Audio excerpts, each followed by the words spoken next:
Welcome to this press conference. My name is Nelson Bach. I'm a leader with Together Colorado. I'm a ordained Lutheran minister with Together Colorado, and here this morning with some other ministers and other members of Together Colorado, other leaders of our organization, to bring a message to Senator Bennet related to the ongoing negotiations about the fiscal showdown. Together Colorado works to empower people to strengthen and transform their communities through faith-based community organizing. And it's comprised of 32 affiliates that are churches, schools, synagogues, youth groups, and neighborhood organizations. We work actively on issues around education, immigration, healthcare, and economic justice.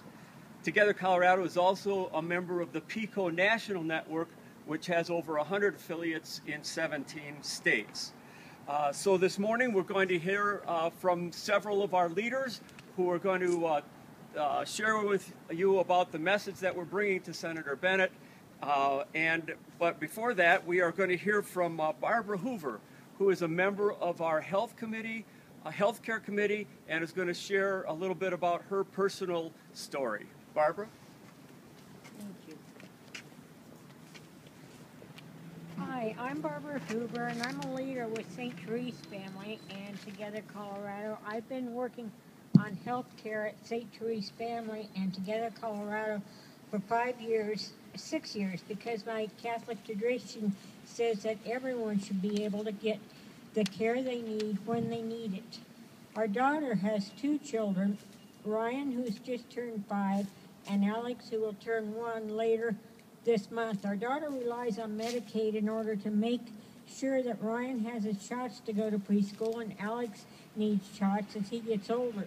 An example of how Medicaid helps would be that my grandchildren receive the care they need in order to go to preschool and other activities without catching the dreaded diseases which used to be thought of as normal. When I was a kid, I had 2 kinds of measles, and now there are shots for that. Because Medicaid is available to take care of Ryan, I don't have to worry that he'll get measles. We've been taking care of Ryan recently, and he is learning to read. Without going to preschool and being healthy to do that, he wouldn't be excelling far enough to do good in school when he does begin. If cuts were made to Medicaid, any children like my grandchildren would not be able to thrive and do well in order to be a functioning part of society. Senator Bennet, all children in the state are counting on you to keep Medicaid budget going so that they can remain healthy and participate in preschool and sports. Children in Colorado are depending on you to protect their future. Don't cut Medicaid. Thank you. All right, thank you. Thank you very much, Barbara. Reverend Bill Calhoun is one of our leaders, and he is going to, I mentioned that Together Colorado is a faith-based organization, and he's going to share about how our faith is related to this issue of economic justice. A group of us religious leaders stand here representing about 300 religious leaders across the state of Colorado who wish to look Senator Bennet in the eye and express the concerns that we do this day. We serve faith communities who face tough times with love, and our prayer is that this budget that we're negotiating will express this love. The core part of Muslim, Jewish, and Christian faith traditions is compassion. A compassion that is not about a budget of profit over people, but a budget of people supported neighborly by others, the true compassion, the sensibly neighbored of all we the people together. Faithful economic policy addresses poverty. Faithful economic policy addresses poverty. It says that we're in this together, beginning with the least among us. Walking with hard-working, poor families is a justice issue for us. The way to do justice, love kindness, and walk humbly with our God and with each other. We believe that the wealthiest nation on the earth, if it has the heart to do so, can find the revenue necessary to provide a basic and sensible social safety net for all of the people. We believe that as a nation we can do this if we lead with compassion as we address both the deficit and sensible decisions about revenue sources. We believe in a theology of abundance, that in God's world there's always enough. We've got to quit talking about scarcity and embrace the reality of the abundance that there is in life to share together. As a people of faith, Senator Bennet and the nation, we stand up for our faith values in the economic narrative. Our faith values demand a policy that can shape a more humane economy. Thank you, Reverend Calhoun. Another one of our clergy leaders is Mary Ann Diamond, who's going to share some of the specifics of our message to what we're asking from Senator Bennet and the rest of our Congress people. Before I was a pastor, I was an economist. And so I know that compassion and efficiency often go together. Real fiscal responsibility means investing where the returns are highest. The demands of the U.S. Catholic bishops, who wrote that Congress must put the poor first in budget priorities, is consistent with that.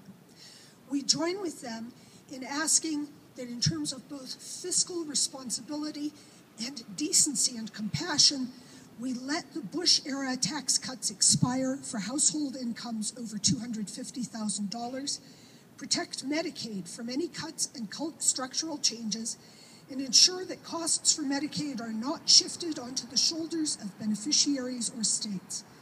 Protect the earned income tax credit and child tax credit from cuts and other structural changes. Thank you very much, Mary Ann. Rabbi Brian Immerman is going to be giving to Senator Bennett's staff a symbol of the message that we heard from Reverend Calhoun, that we live in a land of abundance, and that the narrative of scarcity is a narrative that has been invented in order to try to force cuts on benefits for poor people and people in the margins. And so Rabbi Immerman has a biblical symbol to share to reinforce that message. We're going to present Rabbi Bennet with, or Senator Bennet with a bunch of grapes. He is a great teacher. And these grapes symbolize that when the Israelites were standing on the precipice of the Holy Land, God told them, send some spies, go check out the land first.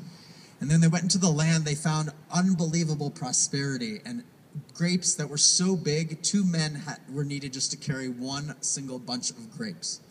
And when they came back and they gave the report to Moses and the rest of the Israelites, they said, 10 of them said, this is too much for us. There's too much there. These people are too great. We look like grasshoppers to ourselves. What must we look like to them? And two of the spies stood up and said, this is such a good place. There's so much abundance here. We should continue to move forward.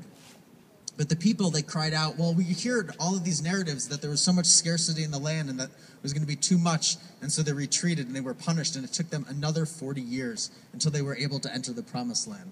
And we don't have another 40 years. We need to act now. We have so much abundance that we need to act now to protect the people who are most needy. God later will tell us that we need to give readily and without regret, for there will never cease to be needy in our land. And we must always give to them with an open heart and an open mind. Thank you. So at this time, that's the conclusion of our prepared remarks. If there are any questions, we'd be glad to address them. Any questions? No? Okay. Thank you very much for coming.